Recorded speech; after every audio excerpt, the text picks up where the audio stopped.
Have you ever been in a conversation feeling pretty confident with your English, and then someone says something like, it's raining cats and dogs, and you're just completely lost? Yeah, you are not alone. Today, we are going to crack the code on English idioms. You know, those tricky little phrases that are the real secret to sounding like a native speaker. We're going to make it fun, and hey, we're going to make it a piece of cake. Right?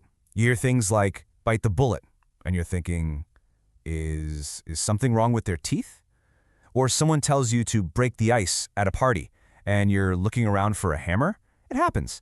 English is absolutely packed with these colorful expressions that don't literally mean what they say. So if phrases like that leave you feeling a little lost in translation, don't worry. You're in exactly the right place. Our whole goal here is to clear up all that confusion and make these common phrases super simple to understand. Like I said, we're going to make it a piece of cake. So you might be asking, why even bother with idioms? Well, here's why. They're the difference between sounding like you're reading from a textbook and actually speaking with confidence and, a bit of flair. They add personality to your conversations, and they're a fantastic way to connect with native speakers on a whole new level. Now, speaking with flair is awesome, but you gotta walk before you can run, right? It all starts with a solid foundation. So before we jump into the really fun idioms, let's do a super quick refresh on the absolute basics, the building blocks of any good conversation.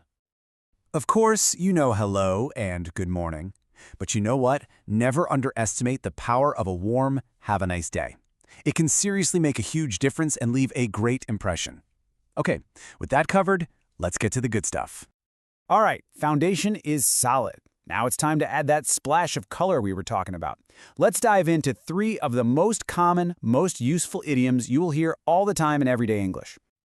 First one up is a piece of cake. And no, we're not actually talking about dessert. Tempting as that is, this just means something is super easy to do.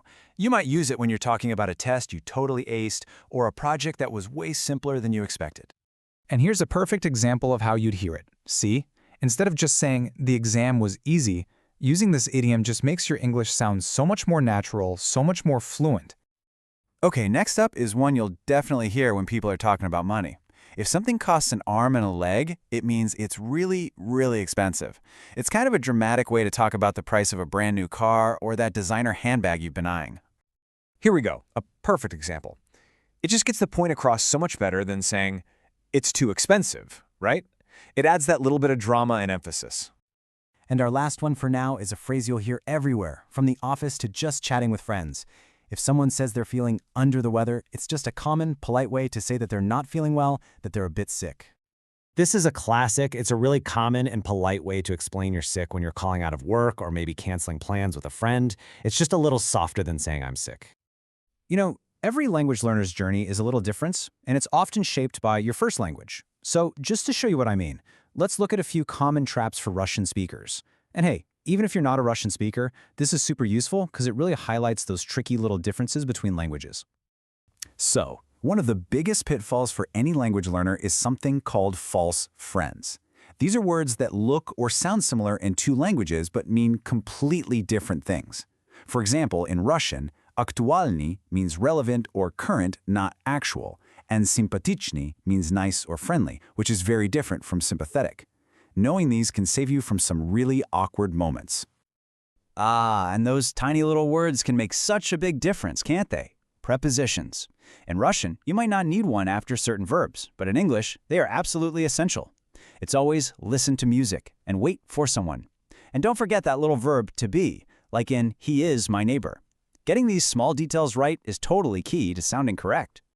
So, this brings us to the most important question of all. How in the world do you make all of this stick? Well, I'll tell you a secret. It's not about memorizing endless lists of words. It's all about practicing smartly.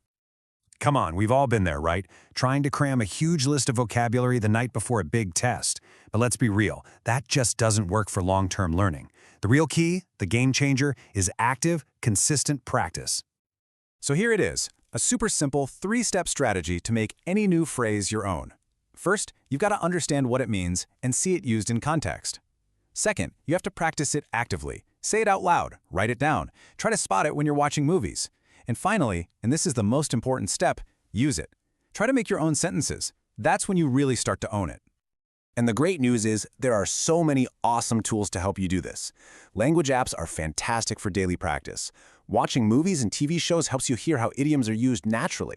Speaking clubs give you a safe place to try them out. And hey, good old-fashioned flashcards are still amazing for a quick review.